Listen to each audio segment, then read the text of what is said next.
6x6 turnyras jau šį šeštadienį. Jame išvysite 20 komandų, 4 grupės, 2 grupių žaidimai vienu metu, 2 teisėjai, 2 kėliniai po 7 minutės. Komandose žais 8 žaidėjai. Klaipėdos centrinėme stadione. Žaidėjai priimami bet kokio amžiaus iki 2 lygos stiprumo. Rugpjūčio 10 dieną, 10 valandą. Prizinės vietos gauna. 4 vieta 160 eurų, 3 vieta 200 eurai, 2 vieta 400 eurai, 1 vieta 500 eurai. Komandos startinis mokestis 160 eurų, po 20 eurų nuo žaidėjo.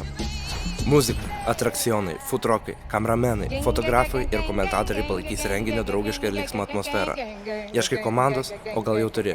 Manai, kad tu arba tavo komanda gali laimėti šį turnyrą ir iškelti didžią taurę į viršų? Prisijunk ir parodyk, ko esi vertas. Susitiksime aikštelėje. Futbolo turnyro renginį remia Klaipėdos miesto savivaldybė. Žiūrovai, pasiimkite pledukus ir gerą nuotaiką.